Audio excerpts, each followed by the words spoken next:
100% ఇప్పిస్తా నీకు సీఎంఓ చెక్కు, CM relief fund చెక్కు అని చెప్పి వీళ్ళ దగ్గర 20% 30% కమిషన్లు తీసుకొని ఎట్లా బతుకుతున్నారు రేవంత్ అన్న? సమాధానం చెప్పు. అంటే దోచుకోనికి పెట్టుకున్నావు నీ సీఎంఓలో వీళ్ళని, దోచుకోనికి. మీ అయోధ్య రెడ్డిని నిన్ను దోచుకోమని చెప్పి పెట్టుకున్నావు. ఎవరెవరైతే రెడ్డిలు ఉన్నారో వాళ్ళ ఆస్తులన్నీ పెంచుకునేడానికి పెట్టుకున్నావు. మళ్ళీ ఏం చేస్తారు వీళ్ళు? ఏం చేస్తారు? కోవట్లు వీళ్ళు. ఎవరికి? నీ పైసా తినుకుంటా, నీ 100% కమిషన్ తినుకుంటా, నీ సోషల్ మీడియాలో, నీ సీఎంఓలో మళ్ళా వీళ్ళు మళ్ళా ఇన్ఫర్మేషన్ ఎవరికి పాస్ చేస్తారు? ఎవరికి పాస్ చేస్తారు? కేటీఆర్ పాస్ చేస్తారు. ఎవరి ద్వారా? సో కాల్డ్ రెడ్డి అనే బీట్ రిపోర్టర్ ద్వారా. ఈ సోషల్ మీడియా అంతా మేనేజ్ చేసేది కూడా ఆయనే. మరి ఎట్లొస్తుండు సీఎంఓలోకి? ఎంకరేజ్ చేసేది ఎవడు? ఇదే అయోధ్య రెడ్డి. మరి వాళ్ళపైన ఉండవా కేసులు? మా పైన ఉంటాయి పుక్కట్లని కేసులు. ఉత్తుగానే ఒత్తొత్తి వలుకుతావు, కేసులు పెడతాం. అగో నేను చెప్పేది అబద్ధం అయితే ఇగో ఇప్పుడే హారత్ అవుతుంది నా ఆఫీస్ లో. చూడు, గంట మోగింది. అర్థమైందా?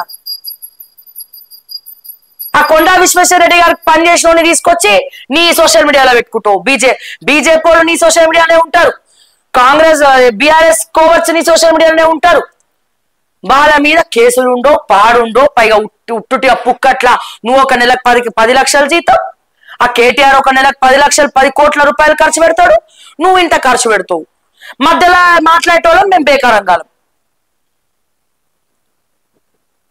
అటు కేటీఆర్ ని వాళ్ళు మోసం చేస్తున్నారు, ఇటు రేవంత్ ని వాళ్ళు మోసం చేస్తున్నారు. మోసం చేసి బురిడి కొట్టిస్తున్నారు.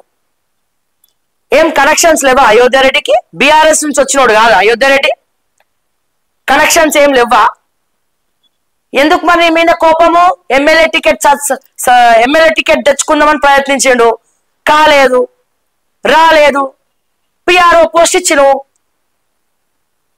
సంపాదించుకోవాలంటే ఏదో ఒక పోస్టులు కావాలి, ప్రూఫ్లు కావాలంటే కూడా ఇస్తాం.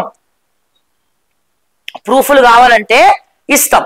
ఇక జైపాల్ రెడ్డి ముచ్చట నీకే తెలియాలి, ఏం చేస్తుండో మా రేవంత్ అన్నకే తెలియాలి. ఇక నీకు వీళ్ళ చెప్పుడు మాటలు విని, వీళ్ళిచ్చే తొక్కలో సలహాలు తీసుకొని ప్రభుత్వాన్ని భ్రష్టు పట్టించి పాలనను గాలికి వదిలేసి ప్రజలకు నచ్చేవాడు నాయకులు, ప్రజలకి ఇష్టానుసారంగా పనిచేసేటోడు నాయకుడు, ప్రజలకి విరుద్ధంగా పనిచేసేటోడు నాయకుడు కాదు. నువ్వు రేపటి రోజున రేవంత్ రెడ్డి అనే వ్యక్తి పార్టీ పెట్టినా రేవంత్ రెడ్డిని ఎవరు చూడరు. ఎందుకు? భయపడతారు. అమ్మో రేవంత్ రెడ్డి ఆయనకి పాలన రాదు, పాలించడం రాదు, చెప్పుడు మాటలు వింటాడు, రాష్ట్రంలో ఏం జరుగుతుందో చెప్పలేరు, తెలుసుకోలేడు, ప్రజలకు ఏడవనికే ఈయన చేస్తా ఉన్నాడు అని చెప్పి మాట్లాడుతూ ఉన్నారు. అరే నువ్వు స్పీచ్ మాట్లాడడానికి నీకు సబ్జెక్ట్ కూడా రాసిస్తలేరంటే మరి ఎవడు ద్రోహులు, ఎవడు ద్రోహం చేస్తున్నారు? నువ్వు మాట్లాడే అసలు జర్నలిస్టులు ఎవరు? నీకు అనుకూలంగా ఉన్నోడెవడు, అనుకూలంగా లేనోడెవడు? ఇక కేటీఆర్ ఇస్తాడు ప్యాకేజీలు, ఆ ప్యాకేజీలో సగం వాళ్ళే నొక్కేస్తారు, సగం ఇస్తారు. ఇక వాళ్ళ ఛానళ్ళ మీద బీఆర్ఎస్ కి సంబంధించినటువంటి ఛానళ్ళు మధ్యలో బేకార్గా అయిండు. నువ్వు కేసులు పెడతావు, వీళ్ళు రారు, సపోర్ట్ చెయ్యరు, అడ్వకేట్లను పెట్టారు, కేసులు నడిపియరు.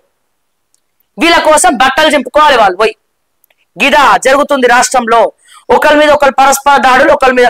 ముందు నీ అయోధ్య రెడ్డిని చక్కగా పెట్టుకో, నీ అన్నదమ్ముల్ని చక్కగా పెట్టుకో, కావాలంటే నా మీద కేసులు పెట్టుకో. ఎవడు భయపడ్డు?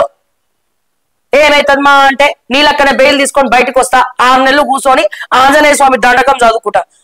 ఎందుకంటే చదవనికి టైం కూడా దొరుకుతలేదు మాకు పూజ చేయనికి. ఆ జైల్లో కూర్చుంటే అమ్మవారి పారాయణం అన్న చేసుకుంటా, బెస్ట్ కదా. వాస్తవాలు చెప్పిన వాడి మీద ఖచ్చితంగా కేసు పెట్టాలి రేవంత్ అన్న. నువ్వు పెట్టు, కేసు పెట్టి 0 అనిపించుకుంటావో, హీరో అనిపించుకుంటావో, ఈ కుళ్ళు కుతంత్రాలు ఎవరు చేస్తుండో అన్ని చేస్తాం. పెట్టి లెక్కలు బయటికి. టాస్క్ ఫోర్స్ పంపిస్తావో, ఏ ఫోర్స్ పంపిస్తావో. నా వెనకాల ఒక ఫోర్స్ ఉన్నది. ఏ ఫోర్స్ చెప్పాలనా? మా అంజన్న ఫోర్స్. ఆ ఫోర్స్ ముందు ఏ ఫోర్స్ నన్ను ఏం చేయలేవు. ఇది గుర్తుపెట్టుకో, రాసి పెట్టుకో. అయోధ్య రెడ్డి కేసు పెట్టమని చెప్తావో, ఆ కొండలరెడ్డి కేసు పెట్టమని చెప్తావో, మీ కృష్ణారెడ్డి కేసు పెట్టించి ఆ అమ్మాయిని చంపేయమని చెప్తావో, ఏం చెప్తావో చెప్పుకో. బతుకున్నంత కాలం నా నోట్లకెళ్ళి ఆగదు. మనం అంతా స్ట్రైట్ ఫార్వర్డ్. ఓకే, చచ్చిపోయినా సరే ఆత్మగౌరవంతో చచ్చిపోతాం. గుర్తుపెట్టుకో. కానీ నీ సీఎంఓలో ఉన్న దొంగలు ఎవడో దొరెవడో తెలుసుకొని పని చేసుకో. ఎవడా బీట్ రిపోర్టర్లు, ఎక్కడికి వెళ్ళి వస్తున్నాయి విల్లాలు, రసగొల్లాలు అంటే షాప్లో దొరుకుతాయిలే, విల్లాలు ఉత్తిగా దొరకవు కదా. ఎట్లొస్తున్నాయి, ఏమొస్తున్నాయి? పోనీ అక్కడ కేటీఆర్ కన్నా మంచి పని చేస్తుర్రా? బీఆర్ఎస్ లో జరిగేవి, కేటీఆర్ చుట్టుముక్కడ జరిగేవి ఇక్కడ వచ్చి చెప్పి పైసలు తింటారు. వాళ్ళతోట నువ్వు మమ్మల్ని ఓడుస్తున్నావు, వాళ్ళతోట విలువలు లేని వాళ్ళతోట మమ్మల్ని ఓడుస్తున్నావు నువ్వు. మాకు కొన్ని విలువలు ఏడ్చినాయి, వాల్యూస్ ఉన్నాయి మాకు, అర్థమైందా? విలువలు ఉన్న వాళ్ళతో పోల్చిపోని, విలువలు లేని వాళ్ళతో దయచేసి పోల్చం. ఏం చేస్తారు రేవంత్ రెడ్డి? బీఆర్ఎస్ కోవట్లు, కాంగ్రెస్ కోవట్లు వాళ్ళే ఉంటారు రిపోర్టర్లు. అటు కేటీఆర్ దగ్గర పైసలు మెక్కుతారు. కేటీఆర్ ఇన్ఫర్మేషన్ బీఆర్ఎస్ లో ఏం జరుగుతుందో, ఎవడెక్కడ కొట్టుకుంటుండ్రో పోయి తీసుకుపోయి ఇన్ఫర్మేషన్ అంతా ఆ కాంగ్రెస్ పార్టీ సీఎంఓ సోషల్ మీడియాలో చెప్తారు వీళ్ళే. మళ్ళీ అదే వీళ్ళు రేవంత్ రెడ్డి దగ్గర పైసలు తీసుకుంటారు. రేవంత్ రెడ్డికి సంబంధించిన ఇన్ఫర్మేషన్ సెక్రటేరియట్ లో ఏం జరుగుతుందో, సీఎంఓలో ఏం జరుగుతుందో పోయి ఎవడికి చెప్తాడు? కేటీఆర్కి చెప్తారు. అంటే ఏంది ఇక్కడ? ఇద్దరి దగ్గర పైసలు తింటున్నారు, 50:50. ఇద్దరికి ద్రోహం చేస్తున్నాడు. దాన్నే అంటారు నమ్మక ద్రోహం అని నా భాషలో. మరి నిన్నేమంటారు నాకు తెలియదు, కానీ దీన్నే నమ్మక ద్రోహం అంటారు. అది కేటీఆర్ అయినా తెలుసుకోవాలి, రేవంత్ రెడ్డి అయినా తెలుసుకోవాలి. అటు చెప్పేటోడు ఒకడే, ఇటు చెప్పేటోడు ఒకడే. మా ఒక్కడెవడు? ఎంక్వైరీ చేయి మీ అయోధ్య రెడ్డిని, ఆ ఒక్కడెవడో ఎంక్వైరీ చేయి, ఏం జరుగుతుందో ఎంక్వైరీ చేయి. చేసినాక అప్పుడు పెడదులే కేసులు. ముందు నీ వాళ్ళ మీద పెట్టుకో కేసులు. నమ్మక ద్రోహం అనే కేసు ఒకటి ఉంటుందా? ఉంటే ఆ నమ్మక ద్రోహం కేసు ఏంటో దాని మీద పెట్టుకో. మేము నిజాయితీ పర్లం, మేము నీతి పర్లం. మాలాంటి వాళ్ళు ఎవడో ఒకడు కాపాడుతాడు. కానీ మీ సంగతి ఏందో చూసుకో దయచేసి.